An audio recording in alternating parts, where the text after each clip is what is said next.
जाओ जाके बहन बेटियों को जाके समझा देना, पर खबरदार ससुराल जाना हो कभी शोहर के खिलाफ आवाज ना उठाना, कभी उसके लिए हाथ उठा के बददुआ नहीं करना। तू नहीं जानती है तेरा शोहर कितना कीमती है। खुदा की कसम, अगर शोहर पागल भी होता है तो बीवी के लिए एक चट्टान होता है, दीवाना भी होता है तो एक सायादार दरख्त होता है। लेकिन क्या करूं मेरी कौम की बेटियों, जरा सी बात बिगड़ जाती है। शोहर सूट पसंद कर न ला सके, किचन में खड़े होके गालियां दे के कहती हो तू पलट के ना आए, तू जनाजे में लेट के आए, तू गाड़ी के नीचे दब के मर जा। ना मेरी बहन, कभी किसी शौहर के खिलाफ इस तरह की बकवास ना करना। तू नहीं जानती है ये जिस दिन सफेद कफन में लिपट जाएगा उस दिन कोई इज्जत देने वाला नहीं मिलेगा। आज जिसके लिए मौत मांग रही है, अगर ये मर गया कोई तुझे चैन की रोटी तक नहीं देगा। जिसके लिए तू कहती है कि तू पलट के ना आए, तुझे क्या पता है आज तेरे दुपट्टे के जो रंग है इसी शौहर की वजह से है, सोने के जो कंगन है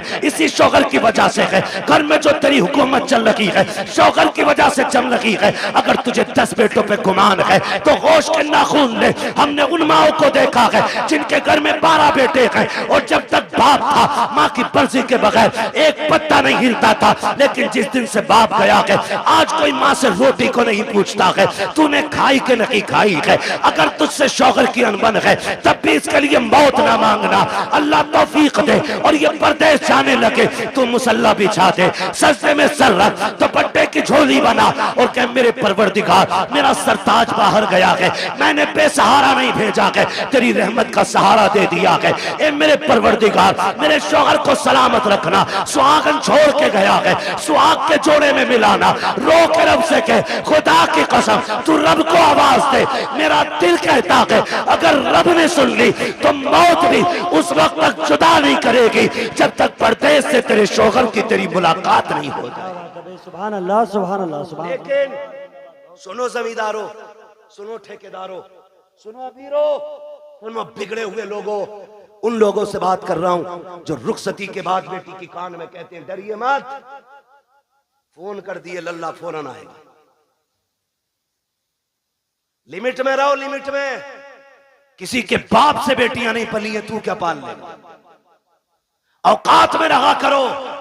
मियां बीवी की अनबन हो सकती है, तुम कौन होते हो बीच में। हाँ, अगर ज्यादती कर रहा है और उसके शाहिद और गवाह हैं तो फिर बेटी को उस घर में रखना भी जरूरी है। लेकिन जरा सी बात पे उसका फोन आया और तुम पहुंच गए। पहले तलाकें कम होती थी, बुरा ना मानिएगा, तलाकें कम होती थी और तलाक की नौयत भी होती थी।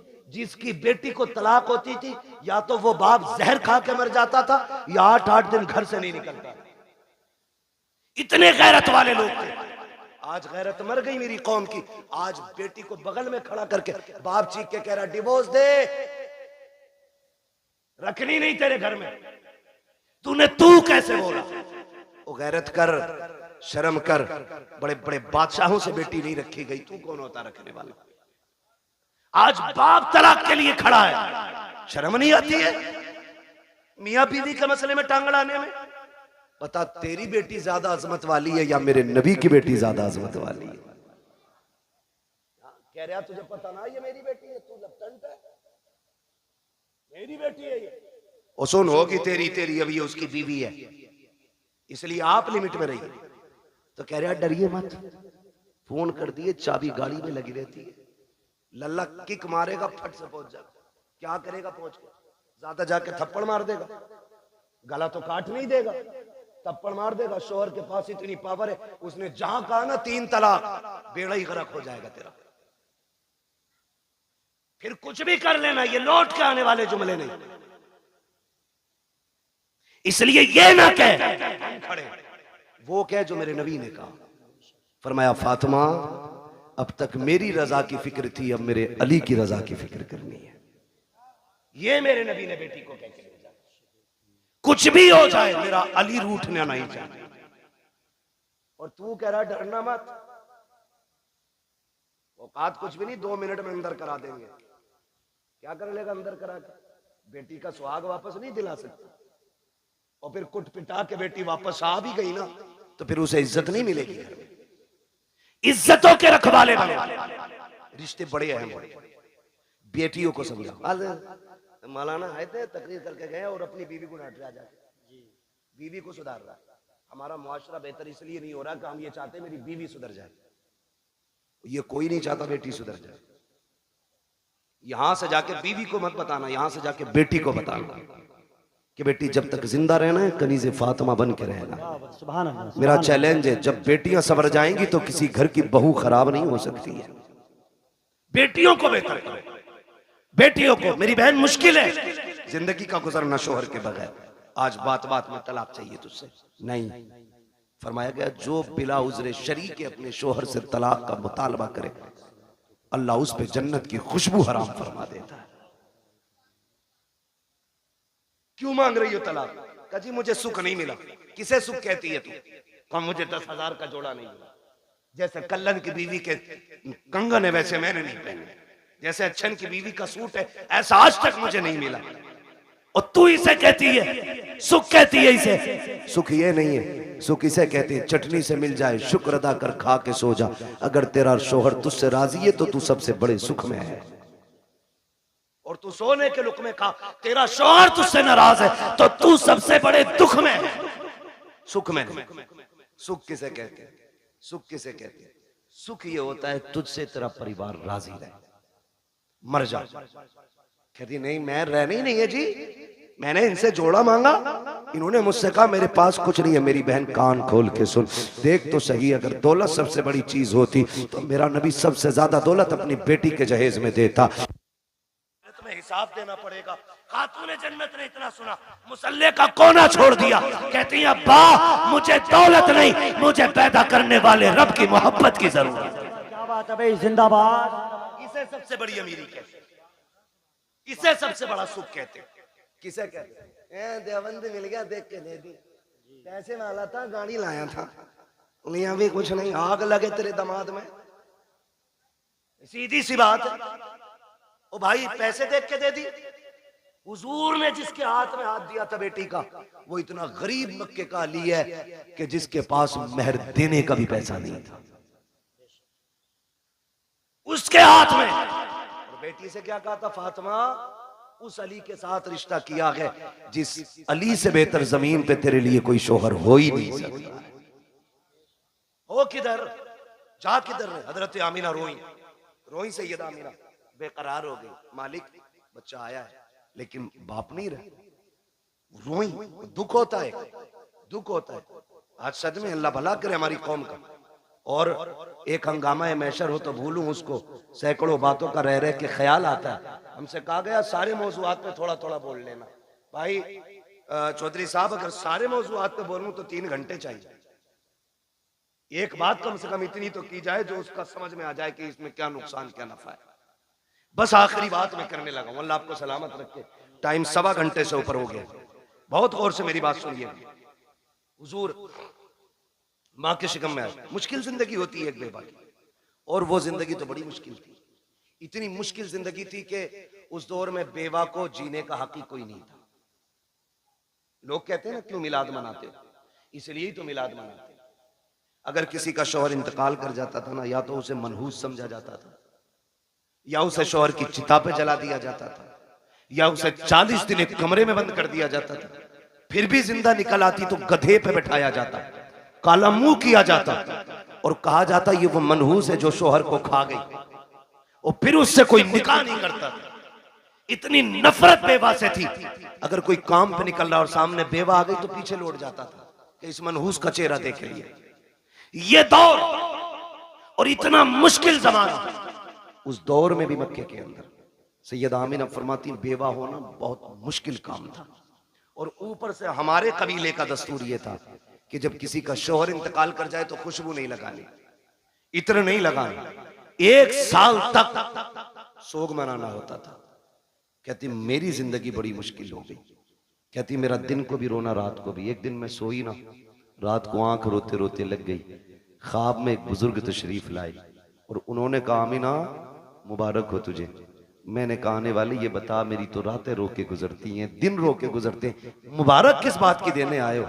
कहा मैं इस बात की मुबारकबाद देने आया हूँ क्योंकि तू नबियों के इमाम की माँ बनने वाली है। भाई वाह, सुभान अल्लाह, सुभान अल्लाह। ये मिलाद है मेरे नबी का, या आदम कर रहा है, क्योंकि तू नबियों के इमाम की मां बनने वाली है। कहने लगी बाबा मैंने पहचाना नहीं आपको। कहा मुझे नहीं जानती, मुझे आदम सफीउल्लाह कहा जाता है, मुझे आदम कहा जाता है। कहती जिस दिन पहले दिन आदम आए, मुबारकबाद दी, मैं सुबह उठी ना मेरे माथे पे पसीना, कहती मैंने हर दिन की तरह यूं साफ किया। कहती बस साफ करना था, मेरे दुपट्टे से मुश्क की खुशबू आने लग जाती है। मुश्क की खुशबू आ रही है, हैरत नहीं होती है? कह रहा नबी हमारी तरह है, आम इंसान की तरह नबी तशरीफ लाए। सनीचर तू पैदा हो पूरे मोहल्ले में बदबू आए, तेरे अब्बा की शक्ल देख के पता चल जाए ये उस मनहूस का अब्बा है, और तू कह रहा हमारी तरह। देख मेरा नबी कैसा है। ये आला हजरत ने नहीं कहा है, मुहद्दिस देलवी नहीं कह रहे हैं, ये नबी की अम्मी सैयदा आमिना फरमा रही हैं कि जब माथे पे मैंने पसीना साफ किया, मेरे कपड़े से खुशबू, अब चूंकि बेवा को खुशबू नहीं लगानी थी, मैं डर गई, मेरे दुपट्टे से खुशबू आई तो जमाना क्या कहेगा। मैं धोने के लिए दौड़ी, जब मैंने पानी डाला तो कहते दुपट्टे की खुशबू खत्म करनी थी। जो पानी दुपट्टे से निकल रहा था उस पानी से खुशबू थी, जिस जमीन पे लग रहा था उस जमीन पे खुशबू थी। मैंने धोना छोड़ दिया, दुपट्टा समेट के रख दिया। जैसे जैसे दिन गुजरते गए, मुबारकबादियां मिलती रही, अंबिया आते रहे, मुबारकबादी देते रहे। कहते फिर वो दिन गुजरते गए, कहते जब कई महीने गुजर गए, एक दिन ऐसा हुआ कि खुशबू मेरे घर से निकली, आंगन में फैली, आंगन को पार किया, पड़ोस में गई, पड़ोस की हदों को तोड़ा, मोहल्ले में फैल गई। मैं खुशबू छुपा रही थी लेकिन खुशबू आगे बढ़ती जा रही थी कि यहां तक के बातें होने लग गई। आमिना बड़ी अजीब खुशबू लगाती है। बात चलते चलते अब्दुल मुत्तलिब तक आ गई। अब्दुल मुत्तलिब घर आए, आमीना बेटी सुना है तू खुशबू लगाया करती है। कहा ना मैंने कोई खुशबू नहीं लगाई है। कहा अगर खुशबू नहीं लगाई तो तेरे बदन से खुशबू के झोंके कैसे आते हैं? कहते हैं अब्बा जी सच ये है मैं कोई इत्र नहीं लगाती हूँ, हकीकत ये है जब से आपके बेटे अब्दुल्ला की अमानत मेरे शिकम में आई है, मैं जिन गलियों से गुजरती हूँ वो गलियां उसकी खुशबू से महक जाया कर। क्या बात है, नारे तकबीर, नारे रिसालत। तवज्जो है ना सारे लोगों की? मैं मिलाद बयान को बहुत तेजी में बयान कर रहा हूँ। कहती है कि मेरी बात नहीं है, ये उस बच्चे की बरकत है जो मेरे शिकम में आया है। मैं गलियों से गुजरूं तो गलियों से खुशबू आती है। मुस्कुराने लगे। बेटी और भी कोई बात? कहा अब्बा और भी ताज्जुब खेज बात है। कहा क्या? का एक दिन मैं सहन में टहल लगी थी, मैंने कंकर उठाया, मैंने कहा फेंक तो चुभ ना जाए। कहती जब मैंने हाथ लगाया, ये नबी नहीं नबी की अम्मी कह रही। कौन? नबी की, बोले जरा कौन? नबी की अम्मी कह रही है, नबी नहीं कह रहे, नबी की अम्मी कह रही वो कंकर मैंने उठाया, मैं चाहूं कि फेंक दूं। कहती जब हाथ लगाया ना तो वो मोम की तरह पिघलने लग गया, मोम की तरह। कहती मेरे मुंह से जुमला निकला, या अल्लाह ये क्या मामला है, ये पत्थर पिघल रहा है, कंकर पिघल रहा है। कहती इतना कहा ना वो कंकर बोलने लगा। उसने कहा अमीना यार को तो आने दे, अभी तो छोटे छोटे पिघल रहे हैं, जब वो आ जाएंगे बड़े बड़े पत्थर पिघलने लग जाए। सुभान अल्लाह। वो कंकर मुझसे बोला। कहती मेरे ससुर मुस्कुराने लग गए। आमीना और भी बात है ना? और भी? कहा अब्बा और बताऊं? कहा क्या?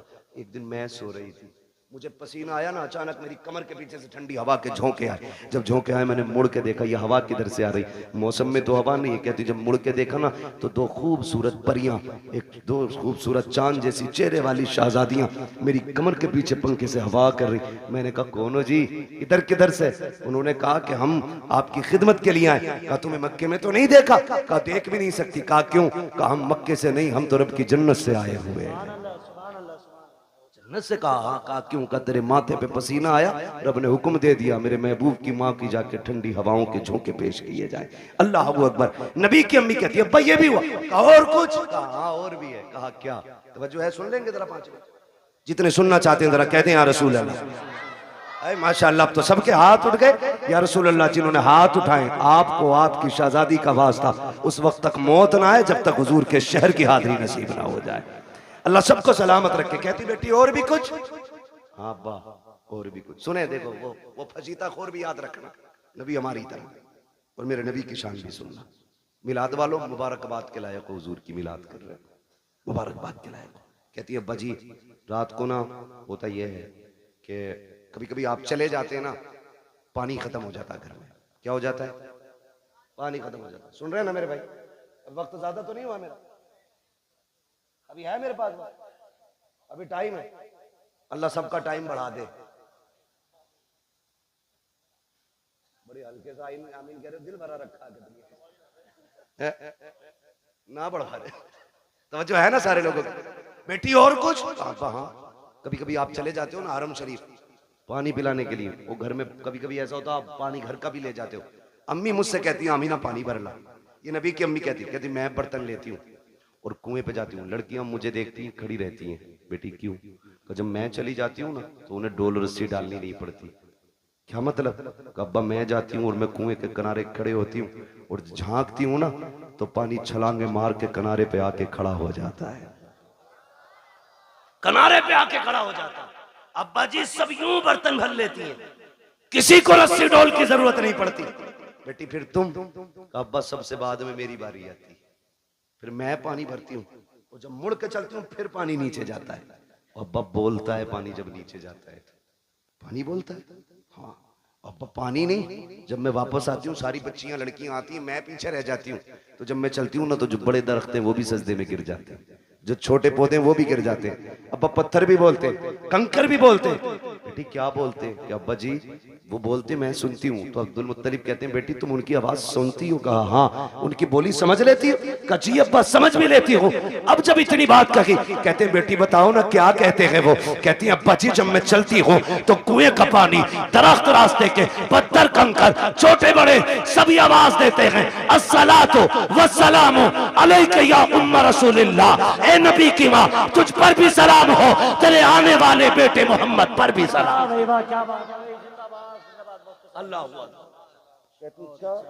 कलेजा ठंडा हो गया, मुस्कुराने लगे, कहने लगे रब ने मेरी दुआ कबूल कर ली। कहा अब्बा क्या मतलब? का एक दिन तुझे रोते देखा, मैं हरम में गया, मैंने खिलाफ काबा पकड़ के कहा था काबे वाले मुझे तूने और भी बेटे दिए, मेरा एक गया तो मैं सब्र कर लूंगा। आमीना का तो कोई सहारा ही नहीं रहा। ये जो बच्चा आने वाला है ना अल्लाह इसे ऐसा बना देना कि ये मेरी आमीना का सहारा बन जाए। कहते मैंने इतना का आवाज आई अब्दुल मुत्तलिब तू तो आमीना के सहारे की बात कर रहा है, जिसको हम भेजने वाले हैं ना हमने उसे कायनात का सहारा बनाने का फैसला। सुभान अल्लाह सुभान अल्लाह सुभान। कि मैं तभी समझ गया ये बेटा शान वाला होगा। नबी की अम्मी बयान फरमाती है फिर वक्त गुजरता गया, वो रात आ गई जिस रात में मेरा शहजादा आने वाला है, शहजादा आने वाला है। घर सजाए थे आप? सजाए थे भाई? बोले अगर सजाए हो तो सजाए थे कि नहीं? लाइट लगी थी, झंडे भी लगे होंगे, ये तो पहचान है हम सुन्नियों की, है ना? सारी मस्जिदें सजी थी। सुभान अल्लाह। मस्जिदें सजी कोई नया काम नहीं। 12वीं शब आई, रब ने फरमाया जिब्रील जी रब्बे जलील का हुक्म करो कि पूरी जन्नत सजाई जाए। अब बोले जरा सुभान अल्लाह। जो अब तक नहीं बोला मुझे अफसोस रहेगा वो जलसे में आया ही क्यों था। रब ने हुक्म दिया जिब्रील जन्नत सजवाओ। अर्ज करते हैं मालिक जन्नत तो कहते ही सजी सजाई जगह कौन?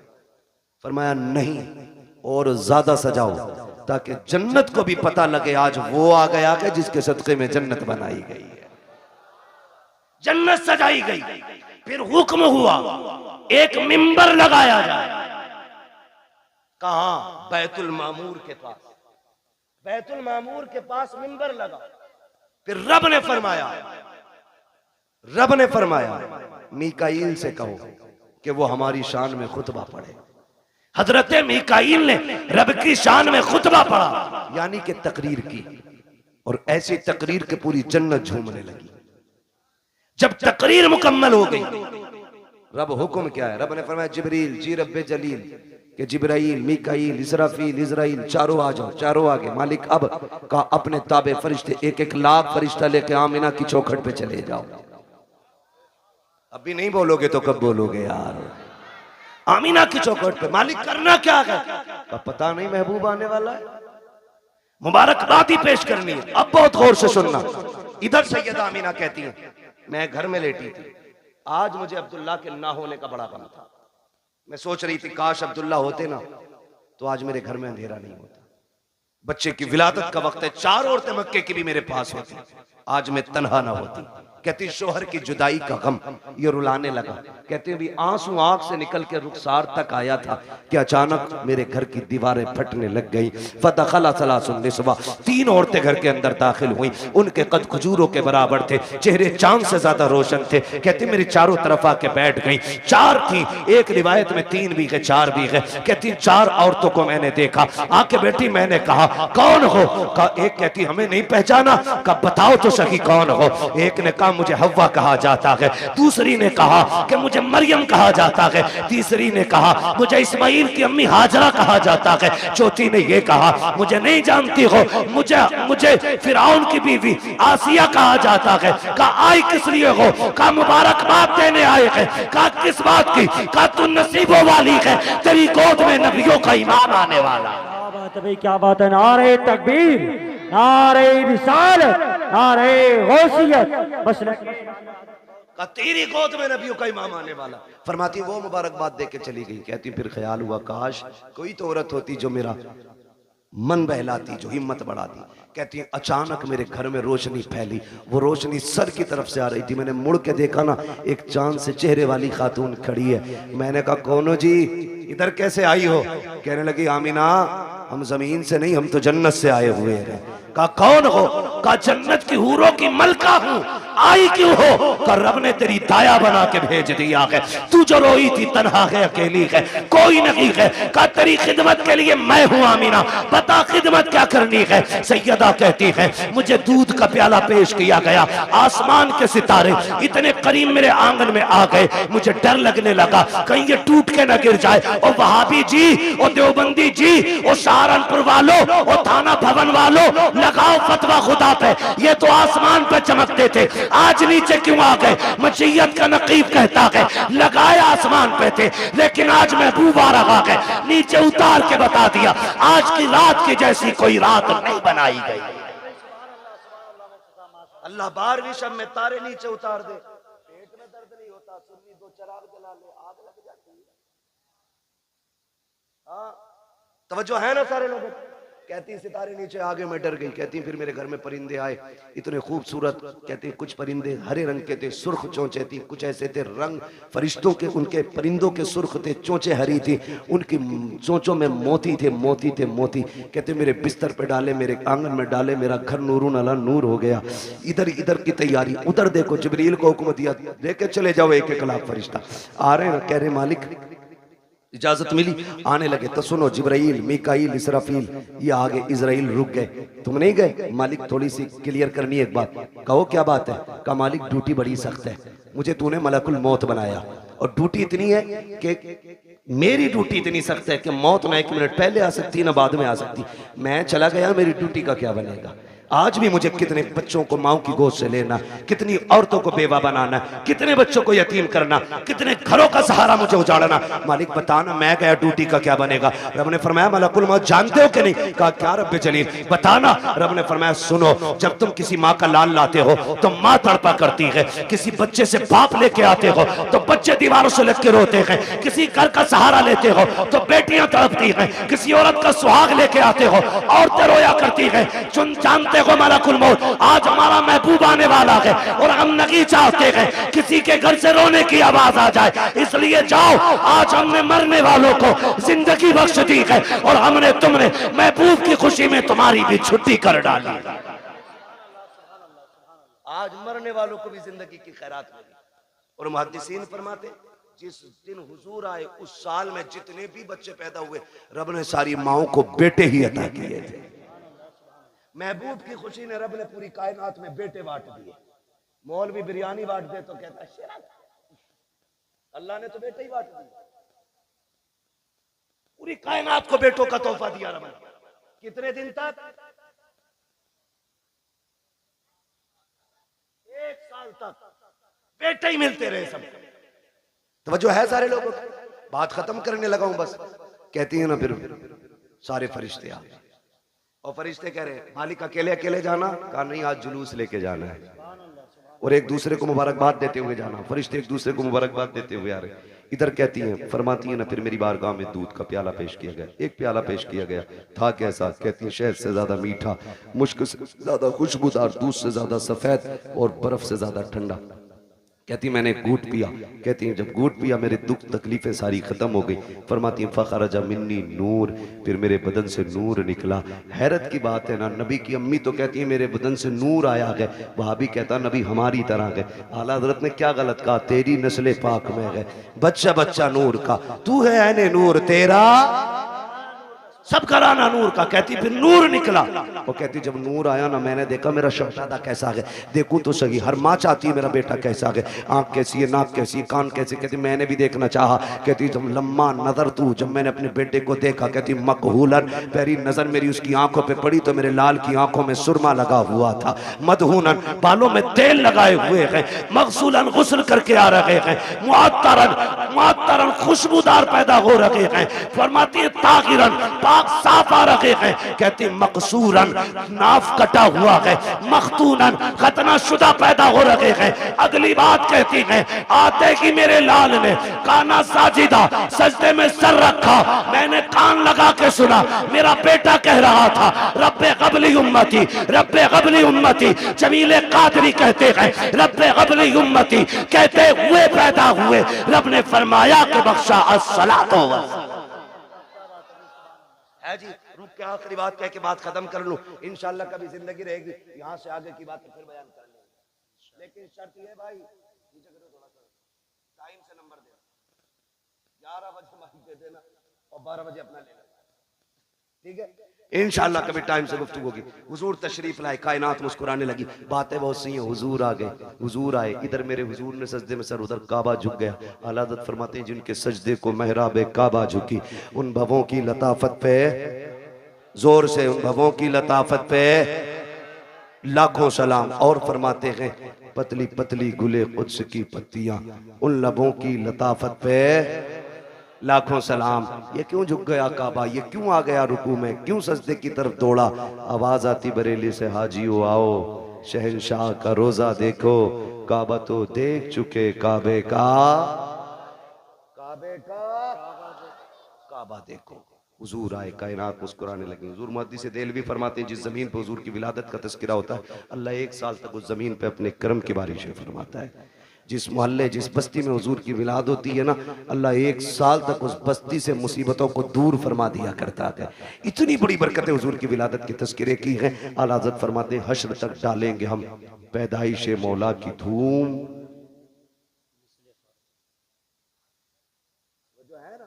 हश्र तक डालेंगे हम पैदाइश मौला की धूम, मिसले फारस नजद के किले, किले गिराते जाएंगे। हुजूर की विलादत का महीना है। एक बात याद रखिएगा, इस बार गुजर गई है, आखिरी बात आपसे कह रहा हूँ, अल्लाह तौफीक दे अगली बार घर सजाए ना तो सिर्फ अपना नहीं सबका सजना चाहिए। यही मिलाद वाले का पैगाम है, सबका घर सजना चाहिए।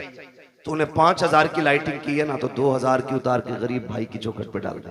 क्या यार हुजूर सिर्फ मेरे नहीं तेरे भी तो है ना, तेरे भी आंगन में हुजूर की आमद की खुशी लगनी चाहिए। और ऐसा नहीं कि रुक जा, तेरे से अच्छा करके सजाऊंगा और सारी लड़ी और टिमटिमा रहा हूं, इसमें सवाब नहीं गुनाह मिलेगा। किसी का दिल तोड़ के मिलाद नहीं मनाना है, दिल जोड़ने के लिए मिलाद मनाना है। करेंगे इंशाल्लाह ऐसे ही, सारे वादा करें इंशाल्लाह। और हुजूर की विलादत का दिन आए ना, मीठा तकसीम करो, लंगर करो, खिलाओ, जात मत देखो, बिरादरी मत देखो, खिलाओ, ताकि दुनिया गैर मुस्लिम भी खा के जाए ना उससे कि यार खा ले आज, ना पूछ, ताकि उसे पता चले जब उनका मिलाद आता है ना तो सबका पेट भराया जाता है। ठीक है ना? चलूं आगे। सारे हुजूर के गुलाम हैं, जितने गुलामी का दावा करते मोहब्बत से कहते हैं या रसूल अल्लाह। आला हज़रत फरमाते हैं वो जो न थे तो कुछ न था, वो जो ना हो तो कुछ ना हो, जान है वो जहान की, जान है तो, जान है तो जहान है। मैं नेता जी एक बात बताऊं, हमारी महफिलें जो होती है ना, ये एक सभा से अलग होती है। हम जितना हम बोलते हैं उतना इन्हें बुलवाते हैं। उसकी एक वजह ये भी होती है कि जब कयामत में हुजूर के मदह खानों को आवाज लगे, हुजूर के नात पढ़ने वालों को आवाज लगे, तो तमन्ना यह कि सबसे आगे हजरत हसन हो, उनके पीछे बरेली के अहमद रजा खान हो, उनके पीछे हम जैसे गुनाहगार गुलाम भी खड़े हो जाए। अगर कोई ये कहे कि भाई हसन तो हसन ठहरे, आला हजरत तो आला हजरत ठहरे, तुम्हें जगह कैसे मिलेगी? तो हमें एक दलील मालूम है। हजरत यूसुफ का हुस्न बिकने लगा मिस्र में, जानते हैं कि नहीं? पता है ना, यूसुफ जुलेखा की कहानी किसी को पता हो ना हो, बुड्ढो बुड्ढो को पता है, क्योंकि लैला मजनू यही बताते हैं। यूसुफ जुलेखा इनसे बेहतर कोई नहीं जानता है। हमने तो किताबों में जैसे पढ़ा वो पढ़ा ही है, लेकिन बड़े बूढ़े बड़ा रंग दे के उसको पेश करते। तो सुना ही होगा, दास्तान यूसुफ है, सुना ही होगा ना। तो ये एक तारीख रही। हजरत यूसुफ मिस्र के बाजार में बिकने लगे, ऐलान हो गया। ये बाज मुअर्रिखीन ने यहां तक लिखा है, एक दिन हजरत यूसुफ ना आईना देख रहे, ख्याल आया मेरे जैसा हसीन कौन होगा, मेरे जैसा हसीन कौन होगा, रब ने मुझे तो बड़ा ही हसीन बनाया। तो फिर यहां तक लिखा गया कि जैसे ये ख्याल आया, फिर रब ने फैसला कर दिया, यूसुफ जिस हुस्न पे नाज है ना, इसे हम कोड़ियों के दाम भी बेचेंगे। फिर कुएं से निकाल के खोटे सिक्कों में हजरत यूसुफ को बेचा गया।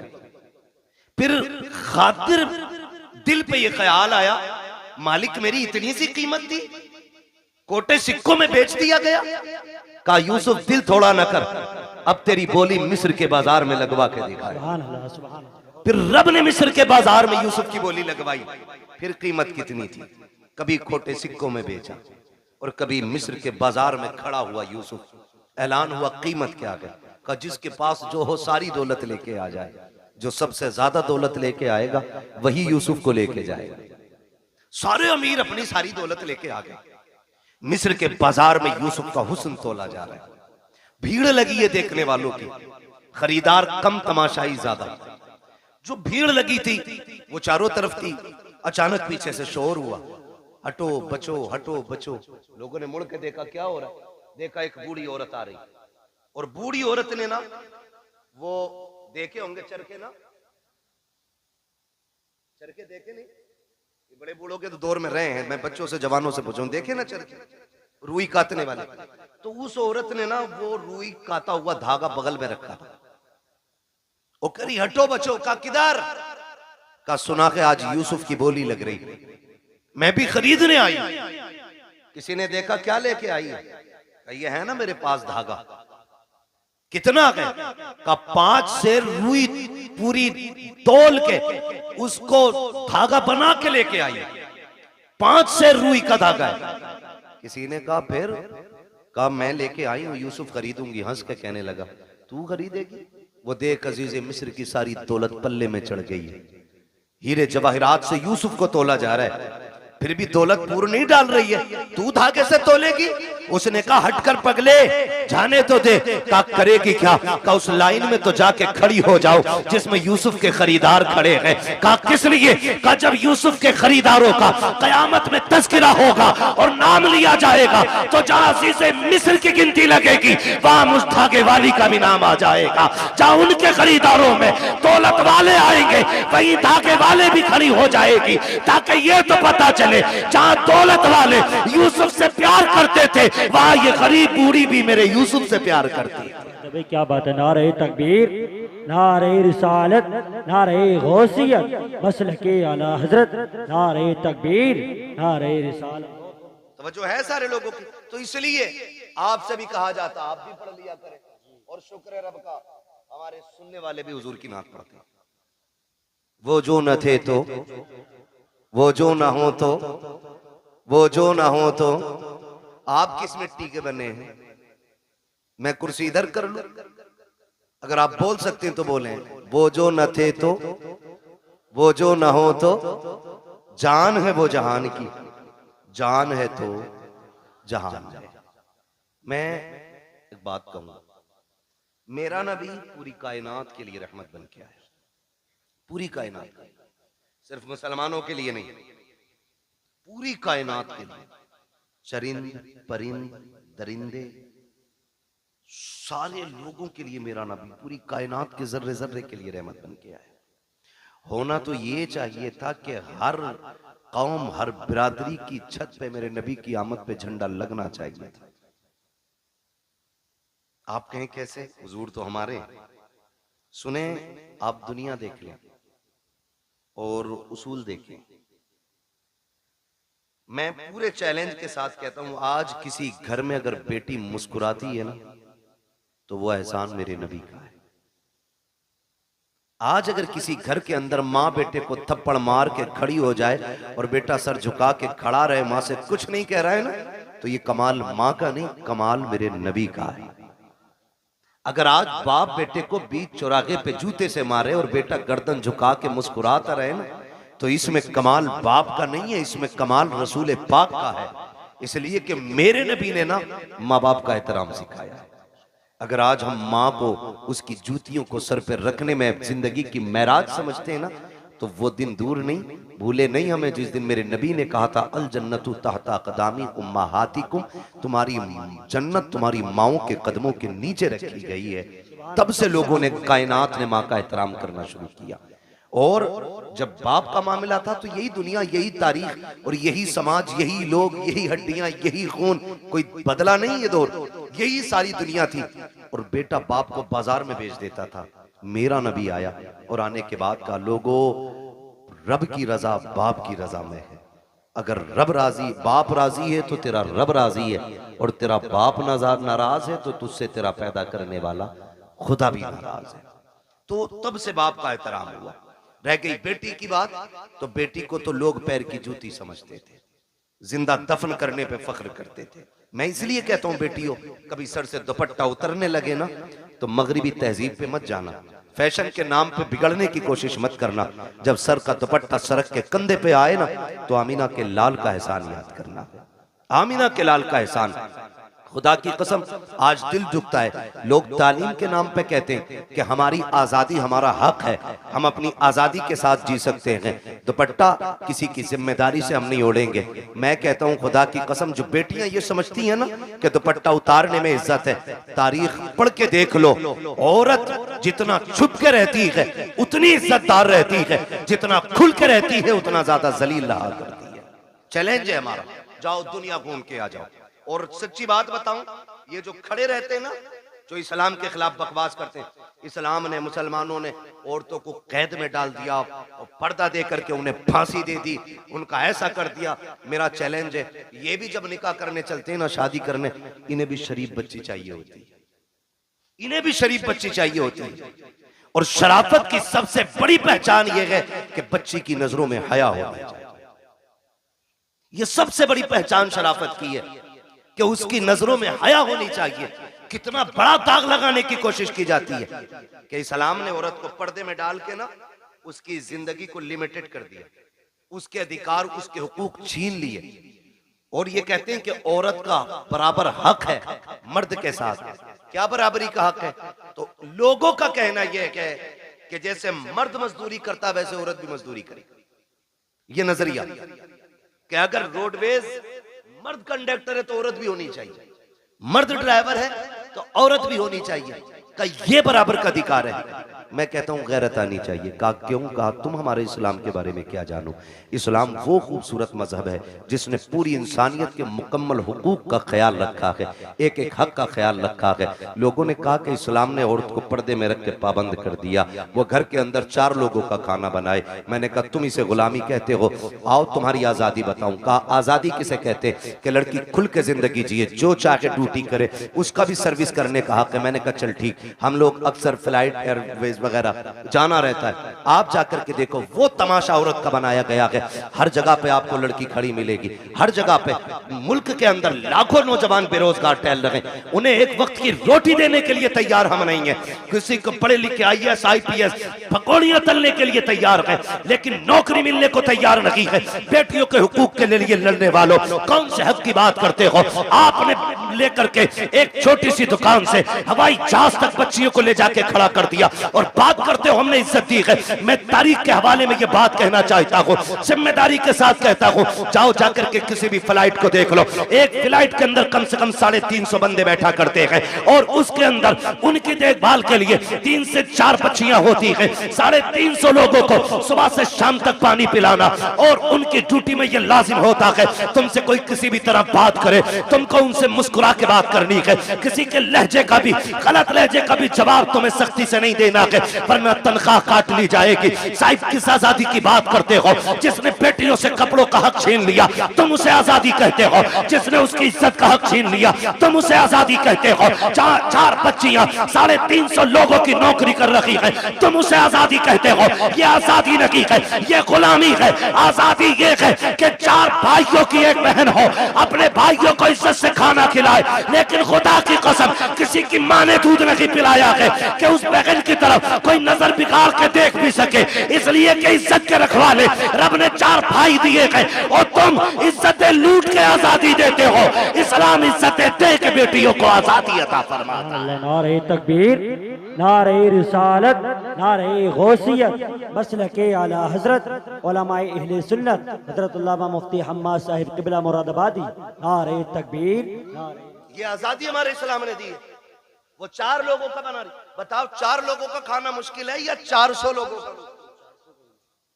बोले 400। और घर में बहन के तेवर देखे आपने? उसने पोछा लगाया और जूता पहन के आ जाना, फिर बड़े हो या छोटे खैरियत नहीं है। बिस्तर अगर बहन ने लगा दिया तुम कूद के बैठ जाना, चादर अगर सिमट गई तो खैरियत नहीं है। झाड़ू लेके पीछे भागे तो कम, जूता लेके पीछे भागे तो कम। बड़ा भी है तो डर रहा है क्योंकि उसने सफाई की। तो मैं ये कहना चाहता हूं, ये इज्जत हमारे इस्लाम ने दी, ये इज्जत हमारा मजहब देता है, लेकिन दिल के पपोले जल उठे सीने के दाग से, इस घर को आग लग गई घर के चिराग से। किसके लिए रोए हम? कमी तो हमारी है ना सारी, खतावार तो हम ही है ना कहीं, चूक तो हम ही से हुई है कहीं ना कहीं। मैं कह रहा था मेरी बेटी सर से दुपट्टा उतरने लगे तो बाप की इज्जत को सोचना या मत सोचना वो तेरे लायक और नालायक होने पे डिपेंड करता है, लेकिन तुझ पे लाजिम है जब दुपट्टा उतरने लगे तो एक बार मदीने वाले मुस्तफा के बारे में जरूर सोचना। क्या बात है, उनके बारे में जरूर सोचना जिन्होंने बेटियों को दुपट्टे दिए, बेटियों को दुपट्टे दिए। आज हम अपनी कौम से सिर्फ इतना कहेंगे, हुजूर के दिए हुए किरदार को मजबूती से थामें। मेरे हुजूर आए, कायनात को इज्जत मिली, कायनात को इज्जत मिली, सरकार आए। और खुदा की कसम मैं ये नहीं कहूंगा, मैं तो हर कलमा पढ़ने वाले से कहता हूं कि सारे ही हुजूर के नाम का झंडा लगाओ, सारे हुजूर के नाम का। लेकिन करना क्या है? हमें तो हम ही खा गए ना, हमें तो हम ही खा गए, वरना दुनिया में ताकत नहीं थी कोई हमें मिटा लेता, औकात नहीं थी कोई हमें घुटनों पे ले आता, हमको हम ही खा गए। फिर कबंदी है कहीं और कहीं जाते हैं, क्या जमाने में पनपने की यही बातें? ये डॉक्टर इकबाल ने बहुत पहले कहा था, एक कलमा पढ़ने वाला झंडा लगाता है तो दूसरा कलमा पढ़ने वाला क्या कहता है? ये शिरक है। इससे शिरक भी आज तक कहना नहीं आया। छोटे भाई का पजामा, बड़े भाई का कुर्ता, आके कह रहा शिरक। क्या शिरक है? कि झंडा नहीं लगना चाहिए। क्यों भाई? कि हुजूर के जमाने में झंडे नहीं लगे। वो गैरत कर भाई, पढ़ के किधर आए? हुजूर आए तो जिब्रील 3 झंडे लेके आए, 3 झंडे लेके आए। मैं झंडों पे भी बात करूंगा, लेकिन मैं समझाना चाहता हूं यहां किसी भी बिरादरी का बंदा बैठा है, मैं कहता हूं बिरादरी रख के हुजूर का गुलाम बन के सुने। हुजूर आए, झंडा किसी ने लगा दिया, पेट में दर्द क्यों? ओ भाई किसी झंडे पे पंजा लगा है, कौन सी पार्टी का झंडा है? बोले यहां क्यों नहीं बोल रहे? जिसके घर में चूहे अजान दे रहे वो भी दुकान पे बैठ के देश चलाता है। हाँ, बीबी ने नमक मंगाया था, पैसे नहीं थे, लेकिन आके दुकान पे टांग रख के बीड़ी लगा के कह रहा किसकी बन रही है? अगर किसी जान पहचान के ने कह दिया फलां की बन रही है, कह रहा चुप कर, 70 उसकी आ रही है। जिनसे घर नहीं चलता वो देश चलाने की बातें बैठ जाते। बताइए जरा, इतनी तो पहचान होगी। पंजा लगा तो किसका झंडा? जोर से, ये बच्चे बोल रहे हैं, बड़े बड़ो गैरत करो, किसका झंडा? और साइकिल देखी तो मैं प्रचार नहीं कर रहा हूं इलेक्शन का, मैं कुछ बताना चाहता हूं कुछ। किसका? हाँ यही है, बच्चों को तुमसे ज्यादा नॉलेज होनी चाहिए। साइकिल किसका निशान बना? अच्छा हाथी लगा देख लिया तो बसपा, और अगर फूल बना देखा तो बीजेपी। अच्छा किसी के मकान पे ये झंडा अगर लगा है, समझो है ना, ये झंडा अगर लगा है तो जिस पार्टी का झंडा होगा देखने वाला समझ जाएगा कि जिसका झंडा उसी का बंदा है ना। यही होता है क्या नहीं? मिसाल के तो बस अब समझे, इस बात से मैं समझाना चाहता हूं। झंडे से एतराज क्यों? हर पार्टी का अलग झंडा, हर कौम का अलग झंडा, हर मजहब का अलग झंडा है। अब जरा सोचिए, साइकिल देखी समाजवादी का कहलाया, पंजा देखा कांग्रेस का कहलाया, हाथी देखा बसपा वाला कहलाया, कमल देखा बीजेपी वाला कहलाया। अगर विलादत का झंडा देखेगा तो कोई मोहम्मदी नहीं कहलाएगा। बताओ तो सही, अगर साइकिल लगा के तुम समाजवादी वाले हो सकते हो तो विलादत का झंडा लगा के तुम्हें मोहम्मदी होने में क्या परेशानी होगी? क्या बात है भाई, जिंदाबाद जिंदाबाद।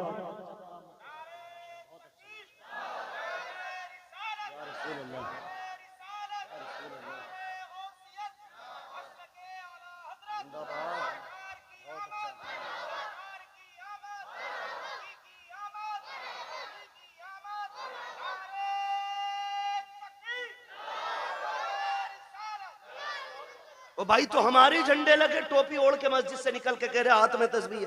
अजीब मक्कार लोग हैं, तस्बीह भी नहीं रुकती, जीभ भी नहीं रुकती। जिक्र कौन कर रहा है, किधर हो रहा भाई? बराबर कह कहिए उसके जमाने में नहीं तो ये बराबर चल रही, या तो तू झूठा या तेरी तस्बीह झूठी। हाँ तो लंबी लंबी फेंक रहे, आके झंडों में लगा ना, कपड़ा खराब किया था, 3 गरीब बच्चे का दुपट्टा ही बन जाता। खुदा का शुक्र है हम मुस्तफा के मानने वाले। तू गरीब बच्चियों की लिस्ट बना के दे, हम सुन्नी लोग हैं, झंडे भी बराबर लगाएंगे, दुपट्टे भी बराबर बांट लेंगे, है क्या नहीं? हम दुपट्टे भी बांट सकते हैं, झंडे। तो मैं ये मुसीबत दुपट्टे और झंडों में ही क्यों दिखती? फजूल खर्ची है। ये जो लाइट लगी है ना, ये फालतू थी, ये नहीं लगानी चाहिए थी, नहीं लगानी चाहिए थी। मैं एक बात कहना चाहता हूँ, हुजूर का मिलाद आए तो तुझे लाइट फालतू लगती है, तुझे रोशनी फालतू लगती है, तुझे लाइटिंग गलत लगती है, तुझे झालर झूमर से तेरे पेट में दर्द होता है, तब तुझे गरीब याद आते हैं। जब तेरे बेटे के निकाह का मौका आता है, 1 दिन पहले जनरेटर लग जाता, 2 दिन बाद तक चलता है, पूरा घर सजा रहता है, तब तुझे गरीब के बच्चे क्यों याद नहीं आते हैं? जब सुन्नी के दरवाजे पे झंडा लगता है, तब तुझे गरीब बच्चियों के दुपट्टे याद आते हैं। जब तेरे बेटे के निकाह में 1.5 लाख की आतिशबाजी होती है, तब तुझे गरीब की बच्चियां याद क्यों नहीं आती है? पता ये चला तुझे हमदर्दी गरीब से नहीं है, तुझे नफरत फजूल खर्ची से नहीं है, तुझे नफरत हुजूर के झंडे से है, और तू ढोंग दिखाता है। खुदा की कसम, हम हुजूर की आमद पे इसलिए रोशनी करते हैं कि सारी कायनात मेरे मुस्तफा के सदक़े में बनाई गई। जिंदाबाद जिंदाबाद। अगर हुजूर की आमद पे नहीं तो फिर कुछ भी। सीधी बात, तेरा बेटा इतना अच्छा हो गया, उसकी शादी पे पूरा घर सजा ले, मेरे हुजूर की आमद हो तो तू 2 बल्ब ना लगा सके कि नहीं ये किसी ने नहीं मनाया, सहाबा ने मनाया, अबू बकर ने बनाया, उमर ने मना, कहा नीचे है अभी ऊपर चल। ये पूछ क्या नबियों ने मेरे हुजूर का मिलाद किया है कि नहीं किया?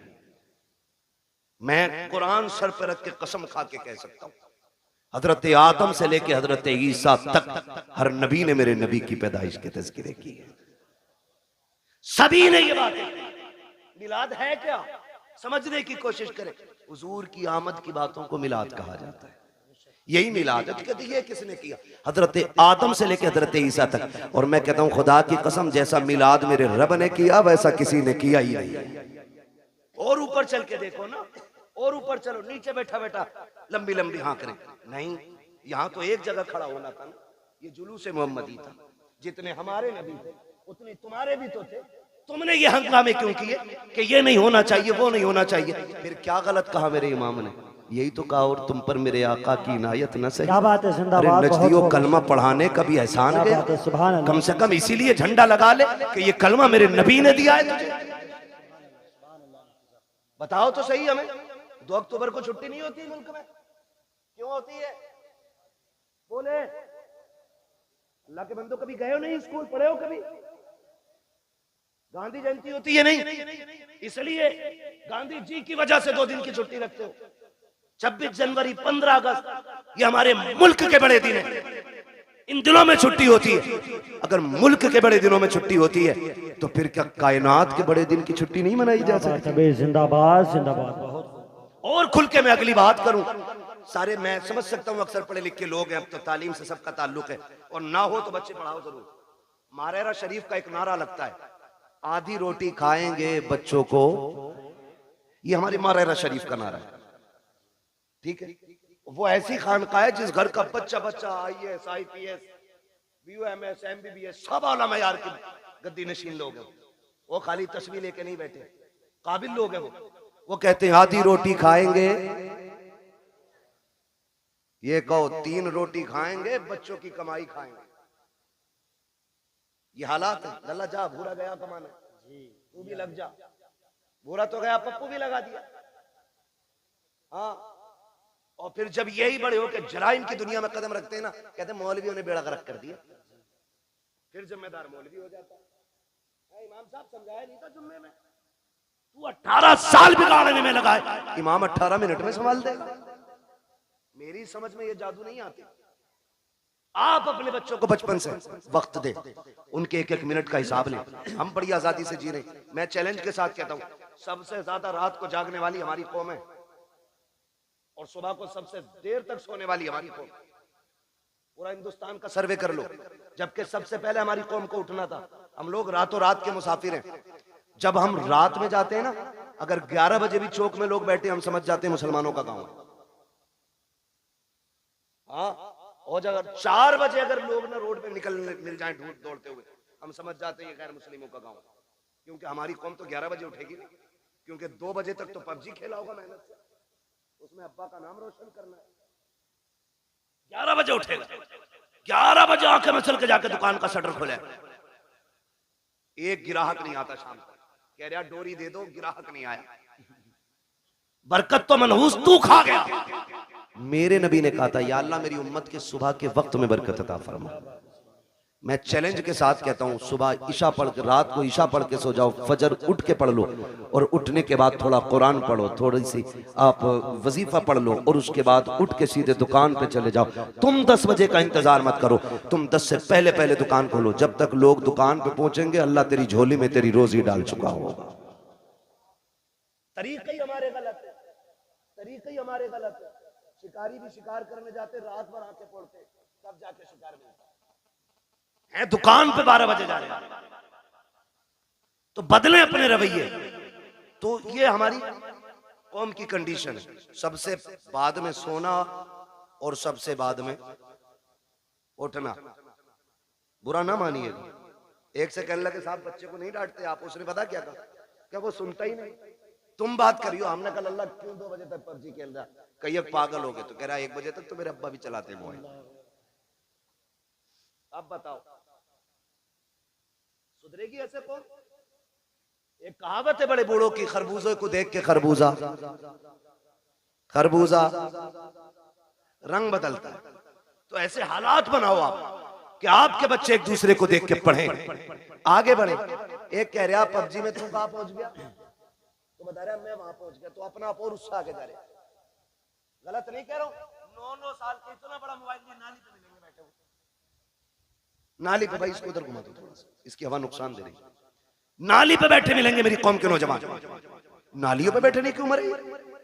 पढ़िए, आगे बढ़िए। उसके बाद कहते अरे नेताओं ने बेड़ा गर्क कर दिया, इनसे बारिश नहीं करी, मेरी तो नौकरी लग रही थी, मैं तो डॉक्टर बन जाता, मास्टर बन जाता। जो कौम घूस दे के पास होती है ना, वो कभी कामयाब नहीं हुआ करती है।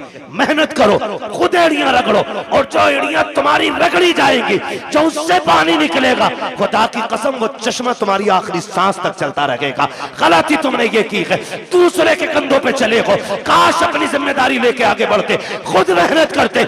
अगर तुम्हारे अंदर काबिलियत होती, किसी की माँ ने दूध नहीं पिलाया था, तुमसे हक छीन लेता, जो हकदार होता है उसे हक हर हाल में मिल के रहा करता। बेशक सुभान अल्लाह। नारे तकबीर, नारे रिसालत, मसलके आला हजरत, नारे तकबीर।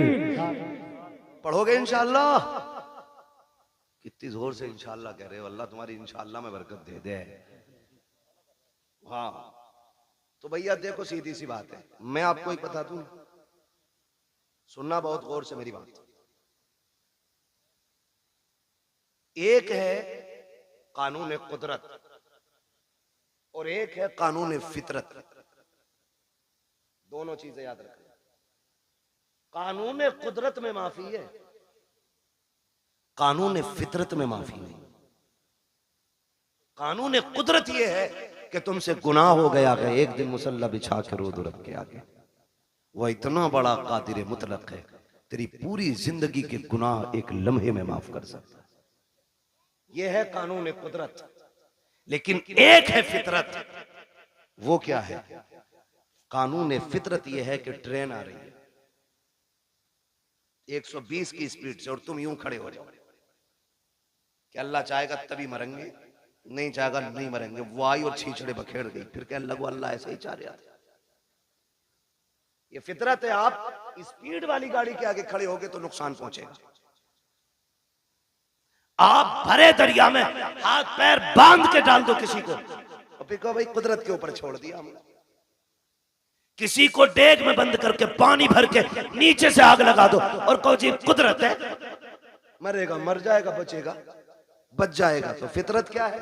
बचना नहीं है ना, तो ये फितरत है। इसी तरह फितरत का ये भी कानून है, जो पढ़ेगा वो आगे बढ़ेगा, वरना आने वाले दौर में अनपढ़ों से नाली भी साफ नहीं कराई जाएगी। बिजनेस तो छोड़ो, बहुत बड़ी बात है, नालियां नहीं साफ करते और भीख भी नहीं मिलेगी। हालात इतने बदल गए। बब्बू भाई एक आया गाड़ी के पास, कहने लगा देखो, मैंने कहा टूटे नहीं है, QR कोड निकाला, कह रहा इस पे कर दो। ये भिखारियों ने तरक्की की है और हमने, अब्बा पे 18 थी, अल्लाह ने किस्मत से 3 बेटे दे दिए, 6-6 बीघे रह गई। और फिर अल्लाह ने उनको अगर 2 दे दिए, फिर 3-3 रह गई। और अगर उनके 2 हो गए, आगे रोड पर। ये कंडीशन है। पढ़ो, आगे बढ़ो। भीख में तुम्हें कुछ नहीं मिलने वाला। हक के लिए लड़ना पड़ता है, लड़ना पड़ता है। और तुम्हारी क़ियादत, नेता नगरी, अल्लाह तुम्हें सलामत रखे। लाल रुमाल डाल के ना ऐसा बना फिर जा मंत्री, चले जाइए थाने को। थाने वालों ने सबसे ज्यादा उसे ही कूटा। उसे पता है ना ये खाली 4 लोगों का ही नेता। ये भी जानते हैं जिसके पीछे 4000 आदमी होंगे उसको इज्जत मिलेगी, जिसके पीछे 4 आदमी होंगे उसे इज्जत नहीं मिलेगी। तो 4 का ना बन, 4000 का बन। क़यादत कर, मजबूत कर, चोली और आंख में चोली खत्म कर, शान का कायद बन। कायद देखना है तो देख मेरे नबी के उमर को। जब कुर्सी पे बैठा तो शेर बकरी भी एक जगह खड़ी। पावर ये आपकी अपने अखलाक की बुनियाद पर पैदा होगा। आप जो है ना थोड़ा सा बदलें अपने आप को। हर 4 आदमियों में तो एक नेता है, हर 4 आदमियों में। कहाँ है भाई? कह रहे वो नेताजी बताएंगे। कौन है नेताजी? अरे इनके बड़े भैया। और उनके चचा के घर गए, कहाँ है तुम्हारे बेटे? है ना वो नेताजी के साथ गए, पता चला उनका भी बड़ा वाला नेताजी है। उनके ताऊ के घर गए, कहा के उनके भी एक बड़ा नेताजी है। ये क्या कर रहे हो भाई? तो बदले अपनी रविश और सोच। डॉक्टर इकबाल ने कहा था कि मोहम्मद से वफा तूने तो हम तेरे, ये जहां चीज है क्या लो कलम तेरे। आप पढ़ेंगे ना तो आपको मालूम होगा ना आपकी पावर क्या है, आपकी ताकत क्या है। हम कभी जीतने के लिए अक्सर लड़ते ही नहीं इलेक्शन, हम हराने के लिए ज्यादा लड़ते हैं। ये कह रहे आप, हम तो खैर जानते नहीं इस मामले में ज्यादा, और अपना जो है ना कुछ ज्यादा वो रहता भी नहीं, ज्यादा बाहर ही रहते हैं। मैं पता ही नहीं कब इलेक्शन कौन सा हो जाता। लेकिन ये कह रहे बब्बू के अब्बा कह रहे इसे जरूर हरवाना आपके। ये हमारी कौम के हालात है। समझ रहे हैं ना? इसे जरूर हरवान, ये मैंने मिसाल के तौर पे नाम लिया, सच्ची ना लेना, मैं सिर्फ बताना चाहता हूं कि लोगों की ये सोच है तुम आप हराने के लिए क्यों, जीत के लिए आगे क्यों नहीं बढ़ते हो? जीत के लिए आगे बढ़ो, अपना हक हासिल करो। आपका एक नुमाइंदा अगर बीच चौराहे पे खड़ा हो जाए, कहते जो ये कहे वो हम कहेंगे, खुदा की कसम औकात नहीं है किसी की। अगर एसएसपी भी आके तेरे गांव के जेब कतरे को ले जाए, खुदा की कसम ये जो घरों में आग लगती है या तो तेरी लगाई है या मेरी लगाई है, आज भी वक्त है, इत्तेफाक पैदा कर लो, एक जगह खड़े हो जाओ। किसी की माँ ने दूध नहीं पिलाया है, कोई तुम्हारा बाल बेका भी करके दिखा। क्या बात है भाई, जिंदाबाद जिंदाबाद। यही सोच मेरे नबी ने तुम्हें दी। बट गए कितने सारे, इतने बढ़ गए, एक ही घर के अंदर ना दो पार्टी है, अब्बा किसी को वोट दे रहा, बेटा किसी को दे रहा, बीवी तीसरी पार्टी में। हाँ, खुदा की मिला ना विसाले सनम ना इधर के रहे ना, तो ऐसा मसला। भाई मैं प्रचार नहीं, मैं सिर्फ आपकी सफों में प्यार पैदा करना चाहता हूं, इसकी वजह से नफरतें पैदा नहीं होनी चाहिए। हाँ, इलेक्शन कोई हारे कोई जीते, छुट्टी इमाम साहब की ना, कुछ नहीं। मस्जिद मस्जिद है, ये अल्लाह का घर है, आके कह रहे निकालो, क्योंकि पिछले जुमे में मुझे सुनवाई आई थी, इन्होंने कही थी कलुआ कोई दियो सारे वोट, इमाम को पता ही नहीं कलुआ कौन था, वो छुट्टी हुई ना। हमारा दीन है, हम अपने दीन को खालिस रखें। मस्जिद में आए, इमाम से कहें वो तरीका बता जिस तरीके से मेरा नबी खाना खाता है, वो तरीका बताओ जिस तरीके से मेरा नबी पानी पीता है। हम इसीलिए तो हुजूर का मिलाद मनाते हैं, क्योंकि हुजूर आए तो खुदा की रहमतें बरसने लग गई, हुजूर आए तो कायनात मुस्कुराने लग गई। और हुजूर का मिलाद तो सबसे पहले मेरे रब ने ऐलान किया, हुजूर की विलादत की खुशखबरियाँ कायनात में मेरे रब ने फैलाई हैं। आप तारीख का ये बाप पलट करके देखिए, हर बंदा ये सोचता है, मैं आपको समझाना चाहता हूँ, खुदारा सुने बहुत गौर से। आज ना बड़ी आसानी से जब देखा ना कि दामाद मालदार है तो नसब नहीं देखा, जात नहीं देखी, मजहब नहीं देखा, जाके ना हम डायरेक्ट बेटी डाला है। भाई मजहब तो देख लेता, देखता ये अकीदा है कि बद अकीदा है कि खुश अकीदा है। हम नया मौलाना पैसे वाला था इसलिए लड़की दे दी, लड़की सुकून से रहेगी। नहीं मेरे भाई, तूने बेटी जहन्नम में झोंक दी है, क्योंकि ये 60 साल फाके से भी कट सकते हैं, लेकिन मरने वाली बात की जो जिंदगी है वो बड़ी मुश्किल हो जाएगी। वो 60 साल की नहीं, वो दायमी जिंदगी है। इसलिए खुदा के वास्ते पैसा देख के बेटी ना दिया करो, दीन देख के बेटी दिया करो, इसलिए कि पैसे के बगैर गुजारे हैं, लेकिन दीन के बगैर गुजारा नहीं हो सकता है। आज मेरी कौम कितनी आसानी से बर्बादी के दहाने पर है, हम आपस में बर्बाद होते जा रहे हैं। हुजूर से सच्चा प्यार क्यों नहीं करते हो?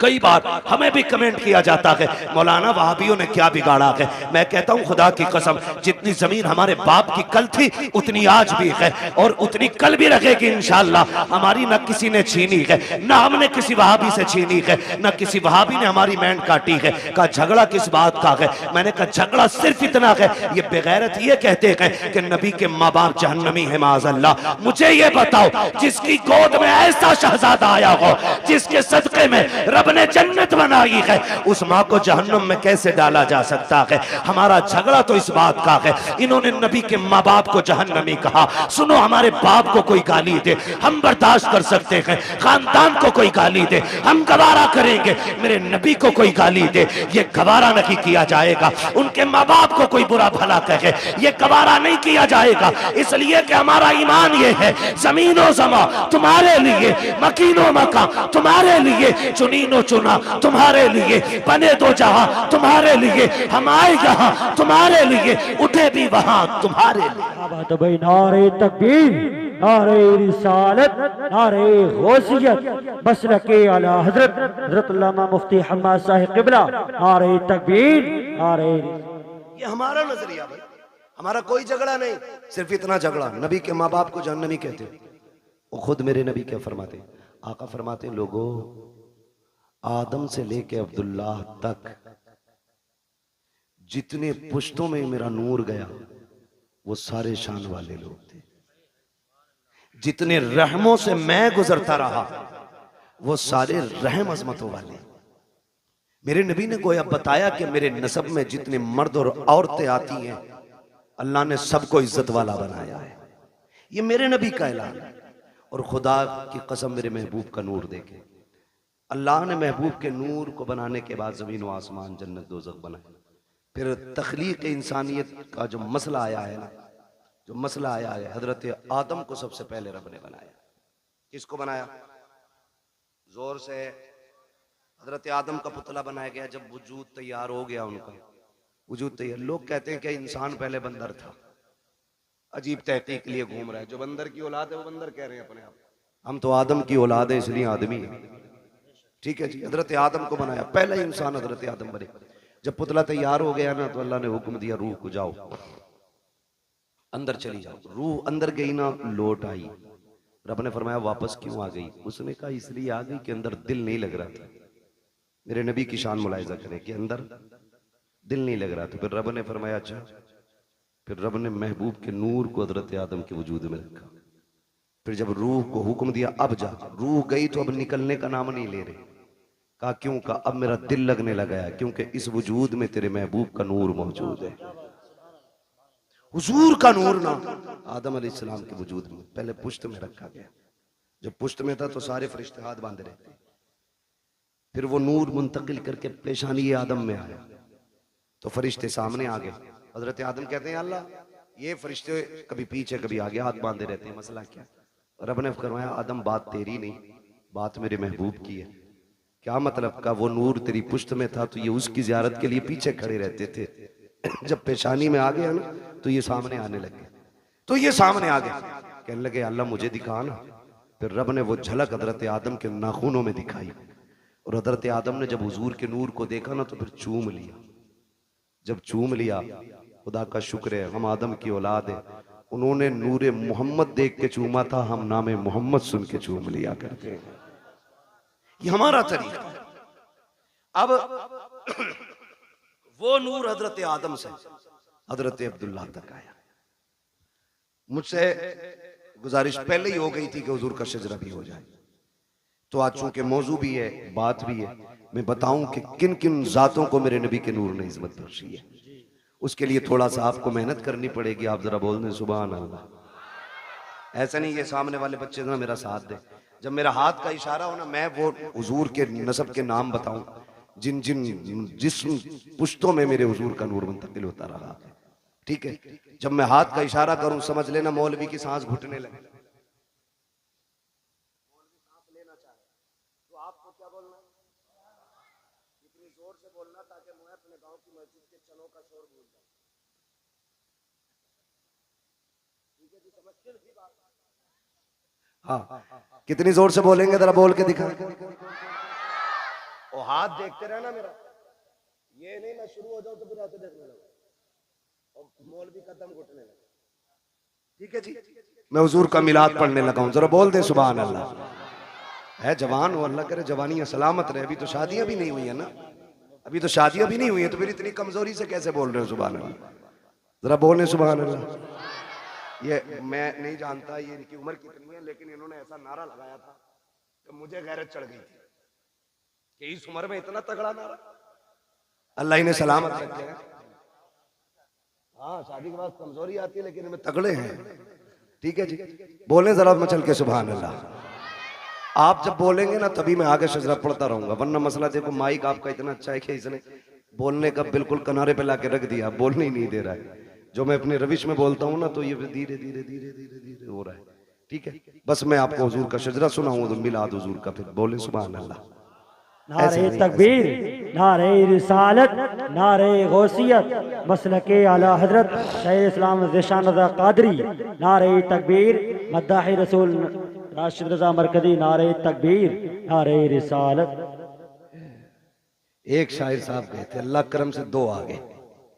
कितनी बरकत होती है माशाअल्लाह। अभी आपको सुनना, मेरा टाइम पूरा हो चुका है, 12:30 बज गए। बोलने जरा सुभान अल्लाह और जोर से। ऑपरेटर साहब थोड़ी सी ऐसी आवाज दे दो कि ये अपनी आवाज से हमारी पहुंचा दे, हमें चीखना ना पड़े ज्यादा, है ना? ठीक है, थोड़ा गला पकड़ रहा बहुत ज्यादा आपका, ये तवज्जो है सारे लोगों की। अगर कोई फूक गया ना पैसे ले लेना उसका, मगर आवाज खोल दो थोड़ी सी।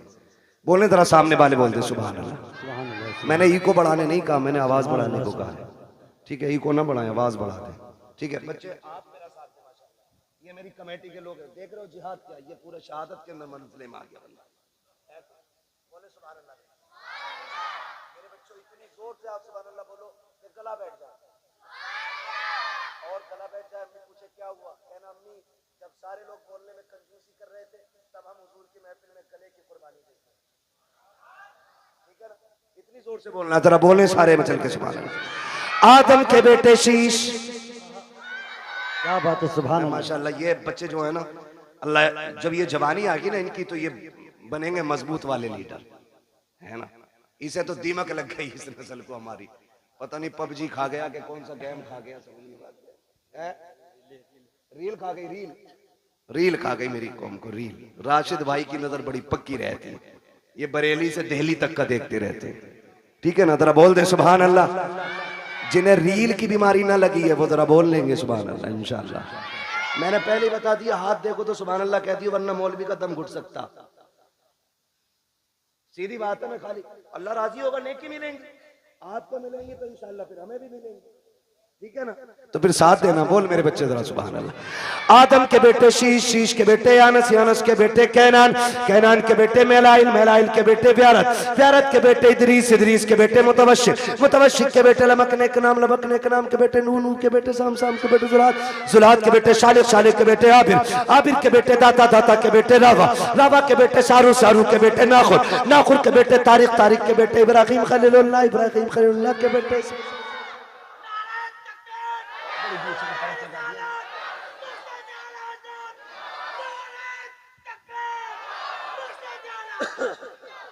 है जी, अल्लाह सलामत रखे। दीवाना इसे ही कहते हैं, दीवाने को तहकीर से दीवाना ना कहो, दीवाना बहुत सोच के दीवाना बना है ना। कहीं भी नारा मार दिया मसला कोई नहीं है, लगा तो कम से कम ऐसे हो। दानिश्वरों से बेहतर ही है दीवाना जो अपने आप को बहुत बड़ा अक्लमंद समझ के बैठे हुए हैं। अल्लाह आपको सलामत रख के बात समझे आएगी तो फिर बोलेंगे सुभान अल्लाह, वरना ये मेरे आगे के लोग काफी हैं, मैं इन्हें देख के पूरा जलसा कर जाऊंगा। बोल दो जरा सुभान अल्लाह। आदम के बेटे शीश, शीश के बेटे यानस, यानस के बेटे कैनान, कैनान के बेटे मेलाइल, मेलाइल के बेटे व्यारत, व्यारत के बेटे इदरीस, इदरीस के बेटे मुतवशिक, मुतवशिक के बेटे लमकने के नाम, लमकने के नाम के बेटे नूह, नूह के बेटे शाम, शाम के बेटे जुलाद, जुलाद के बेटे शालिक, शालिक के बेटे आबिर, आबिर के बेटे दाता, दाता के बेटे रावा, रावा के बेटे सारू, सारू के बेटे नाखुर, नाखुर के बेटे तारिक, तारिक के बेटे इब्राहिम खलीलुल्लाह, इब्राहिम खलीलुल्लाह के बेटे इस्माइल ज़बीहुल्लाह, इस्माइल ज़बीहुल्लाह के बेटे केदार, केदार के बेटे अवाम, अवाम के बेटे अमल, अमल के बेटे साबित, साबित के बेटे सलमान, सलमान के बेटे रहीसा, रहीसा के बेटे इलियासा, इलियासा के बेटे औद, औद के बेटे हव्वा, हव्वा के बेटे अदनान, अदनान के बेटे मोइद, मोइद के बेटे नदार, नदार के बेटे मुदर, मुदर के बेटे इलियास, इलियास के बेटे मुदरिका, मुदरिका के बेटे खदीमा, खदीमा के बेटे किनाना, किनाना वाह भाई वाह, सुभान अल्लाह। खदीमा, खदीमा के बेटे किनाना, किनाना के बेटे नदर, नदर के बेटे मालिक, मालिक के बेटे फार, फार के बेटे गालिब, गालिब के बेटे लुई, लुई के बेटे काब, काब के बेटे मुर्रा, मुर्रा के बेटे किलाब, किलाब के बेटे कुसै, कुसै के बेटे अब्दे मनाफ, अब्दे मनाफ के बेटे हाशिम है, हाशिम के बेटे अब्दुल मुत्तलिब है, अब्दुल मुत्तलिब के बेटे अब्दुल्लाह है, अब्दुल्लाह के बेटे मुहम्मदुर रसूलुल्लाह। क्या बात है भाई, नारे तकबीर, नारे रिसालत, नारे गौसियत।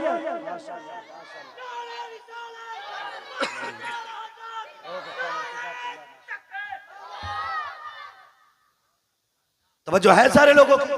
अब तो बोल दे जरा सुभान अल्लाह और जोर से। अब जरा तवज्जो कीजिए प्यारे, ये नूर हजरत आदम से हजरत अब्दुल्लाह की पुश्त में आया। हजरत अब्दुल्लाह का निकाह सैयदा आमिना से हुआ। अभी 3 माह का अरसा गुजरा है, हजरत अब्दुल्लाह परदेश जाने लगे हैं। बीवी से कहते मेरी शरीक हयात परदेश जा रहा हूँ। कहती मेरे सरताज अभी 3 महीने गुजरे हैं, अभी जी भर के मैंने देखा भी नहीं है, इतनी जल्दी जुदाई की बात है? का कुछ दिन की बात है, वापस आएंगे, साथ रहेंगे, प्यार मोहब्बत की जिंदगी गुजारेंगे, तेरे हाथ की बनी रोटी खाएंगे। लेकिन मसीयत को कुछ और ही मंजूर था। हजरत अब्दुल्लाह गए तो, लेकिन जिंदा वापस ना आ सके, रास्ते में इंतकाल हो जाता है। जरा दिल थाम के मेरी बात सुनिएगा प्यारे, हजरत अब्दुल्लाह का इंतकाल हुआ, वापस नहीं आए हैं। लेकिन जब तारीख आई हजरत अब्दुल्लाह की वापसी की, तो जिस तरह आज बाप परदेश से आता है, बेटियां घर में तैयारियां करती हैं, शोहर परदेश से आता है, बीवियां घर में तैयारियां करती हैं, हजरत आमिना तैयारियां कर रही है, घर की सफाई चल रही है, बिस्तर लगाया जा रहा है। हजरत अब्दुल मुत्तलिब कहते हैं आमिना बेटी बता तो सही ये इतनी खुशियां किसके लिए है? कब्बा आज मेरे अब्दुल्ला आने वाले हैं, ये सारा इंतजाम उनके लिए है। कहते बेटे खाना तो खा लिया होता।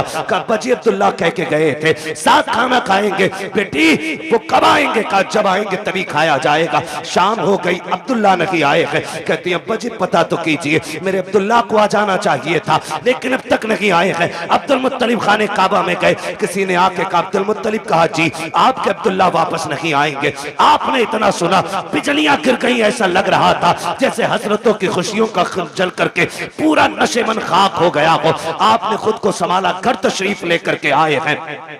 अभी दरवाजे पे पहुंचे गए, दस्तक नहीं दी है, बेटी दौड़ के बाहर आ जाती है। अब्बा जी क्या हुआ? मेरे अब्दुल्ला का पता चला कि नहीं चला है? कहते हैं बेटी सब्र करना, अब्दुल्ला वापस नहीं आएंगे। इतना सुनना था मेरे नबी की अम्मी बेहोश हो जाती है। होश आया, खुद को संभाला, ए मेरे परवरदिगार मेरे बच्चे ने बाप का चेहरा नहीं देखा, इसके बाप ने बच्चे को नहीं देखा, आने से पहले मेरा बच्चा यतीम हो गया है। आवाज़े कुदरत आती है, आमीना रोने की जरूरत नहीं है, आंसू ना बहा। हमने महबूब को बेसहारा नहीं बनाया है, हमने इसको कायनात का सहारा बनाने का फैसला किया। नारे तकबीर, नारे रिसालत, नारे गौसियत, मसलके आला हजरत, नारे तकबीर, नारे। अब तवज्जो करना मेरे प्यारे, बहुत गौर से सुनिएगा, जाके बहन बेटी तक मेरी बात पहुंचा देना। सैयदा आमीना कहती हैं अब्बा जी मेरे सरताज का अब नहीं आने वाले हैं। फिर क्या था, जिंदगी की खुशियां रूठ गई, दिन को भी रोना रात को भी रोना है।